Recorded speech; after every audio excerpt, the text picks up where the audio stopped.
ఆ నియోజకవర్గంలో పెద్ద అయిన పార్టీ వీడడంతో కొత్త బాస్ ఎవరన్న చర్చ జరుగుతోందట. మరొకరికి ఇన్ఛార్జ్ బాధ్యతలు అప్పగిస్తే వెళ్లిన పెద్ద అయిన రీఎంట్రీ ఇస్తారనే ప్రచారం జరుగుతోందట. ఇవన్నీ కాదు, యూత్ని ఎంకరేజ్ చేద్దామనుకుంటే ఎవరా నవయువ నేత అన్న సస్పెన్స్ నడుస్తోందట. ఆ బాన్సువాడ బాదరబందీ ఏంటో తెలియాలంటే మీరు ఈ స్టోరీ చూడాల్సిందే. బాన్సువాడ నియోజకవర్గంలో సీనియర్ నేతగా ఎదిగి టీడీపీ హయాంలోనూ మంత్రిగా పనిచేసి ఆపై బీఆర్ఎస్లో చేరి అక్కడ మంత్రిగా స్పీకర్గా చేసిన లీడర్ పోచారం శ్రీనివాసరెడ్డి రాష్ట్రంలో కాంగ్రెస్ అధికారంలోకి రాగానే ఆ పార్టీలో చేరారు. దీంతో బాన్సువాడ బీఆర్ఎస్ కంటూ ఒక బాస్ లేకుండా పోయారట.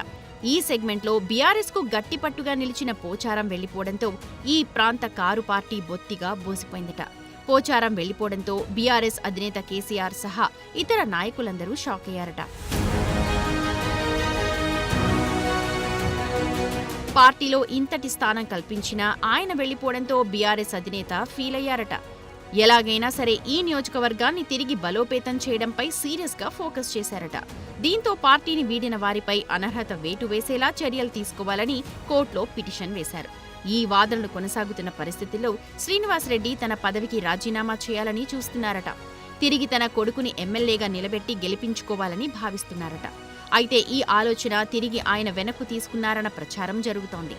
తన పదవికి రాజీనామా చేయడం, ఆపై తన కొడుకును తిరిగి గెలిపించుకోవటం అనే ప్రచారానికి పోచారం తిప్పికొడుతున్నారట. ఇదిలా ఉంటే రాష్ట్రంలో ప్రతిపక్షంగా ఉన్న బీఆర్ఎస్కి మొన్నటి ఎన్నికల వరకు గట్టిపట్టే ఉండేది. పోచారం వెళ్లిపోవడంతో పూర్తిగా డీలా పడిందట.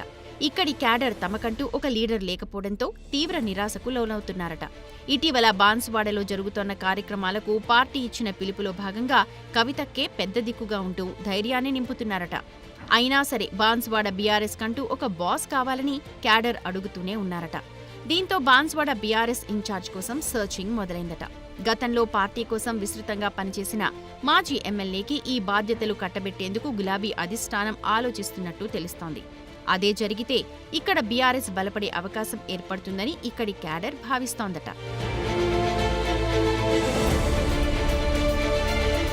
అయితే 10 ఏళ్ల పాటు నిజామాబాద్ రూరల్కి ఎమ్మెల్యేగా పనిచేసిన బాజిరెడ్డి గోవర్ధన్ ప్రస్తుతం బాన్సువాడ బీఆర్ఎస్ కార్యకలాపాలను చూసుకుంటున్నారట. 1999 నుంచి 2004 వరకు ఆర్మూర్ ఎమ్మెల్యేగా పనిచేసిన బాజిరెడ్డి 2004 నుంచి 2009 వరకు బాన్సువాడ ఎమ్మెల్యేగా పనిచేసిన అనుభవజ్ఞుడు. 2014లో జరిగిన ఎన్నికల్లో నిజామాబాద్ రూరల్ నుంచి పోటీ చేసి డీఎస్పై గెలిచారు. గత అనుభవాన్ని దృష్టిలో ఉంచుకుని బాజిరెడ్డికి బాన్సువాడ బాధ్యతలను కట్టబెట్టేందుకు బీఆర్ఎస్ అధిష్టానం ఆలోచిస్తున్నట్టు సమాచారం.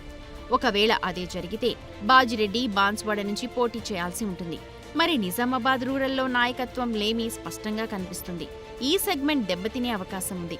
ఇక బాజిరెడ్డి తనయుడు రాజకీయాల్లో ఉన్నప్పటికీ ఆయనకింకా రాజకీయ చాతుర్యం, గాంభీర్యం వచ్చినట్టు లేదన్న మాట వినిపిస్తోంది. దీంతో నిజామాబాద్ రూరల్కి ఎవరిని సెట్ చేస్తే బావుంటుంది అన్న కొత్త చర్చ మొదలైందట. మొత్తానికి బీఆర్ఎస్లో చర్చనీయాంశంగా బాన్సువాడ పంచాయతీ ఎంతకీ తెగేలా కనిపించడం లేదట. పోచారం పార్టీని వీడిన తర్వాత ఇక్కడ గులాబీ పార్టీకి తలనొప్పిగా తయారైందట. మాజీ ఎమ్మెల్యే బాజిరెడ్డిని బాన్సువాడ నుంచి పోటీ చేయించే యోచనలో ఉంది. కానీ ఇప్పటి వరకు ఇన్ఛార్జిగా ప్రకటించలేదు. దీంతో బాన్సువాడలో తమ పట్టు జారవిడుచుకోవద్దు అన్న ఆలోచనలో పోచారం ఉన్నారట. అందుకే ఆయన తానే స్వయంగా ఇక్కడ పోటీ చేసేలా కనిపిస్తోందట. Pocharam Agros industries chairman Kasula Balaraju కలిసి పనిచేస్తున్నారు. మొన్నటి ఎన్నికల్లో కాంగ్రెస్ నుంచి పోటీ చేసిన ఏనుగు రవీందర్ రెడ్డి వర్సెస్ పోచారంగా బాన్సువాడ సీన్ తయారైందట. ఇటీవల జిల్లా కలెక్టరేట్ ఆందోళనకు ఏనుగు వర్గీయులు పెద్ద ఎత్తునొచ్చారట. ఈ విషయంపై కాంగ్రెస్ అధిష్టానం గుర్రుగా ఉంది. ఇదిలా ఉంటే తిరిగి బీఆర్ఎస్కే వెళితే ఎలాగుంటుంది అన్న ఆలోచనలో బాన్సువాడ పెద్ద అయిన పోచారం పునరాలోచన చేస్తున్నట్టు సమాచారం. మరి చూడాలి, బాన్సువాడకు కొత్త బాస్ వస్తారా లేక పాత బీఆర్ఎస్ బాసే కొత్తగా నియమితులవుతారా తేలాల్సి ఉంది.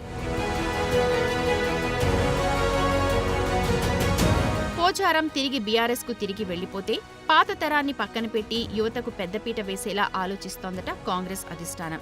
దీంతో ఇటు కాంగ్రెస్ తో పాటు ఇతర పార్టీల్లోనూ ఆ యువ నాయకుడు ఎవరా అన్న కొత్త చర్చ మొదలైందట.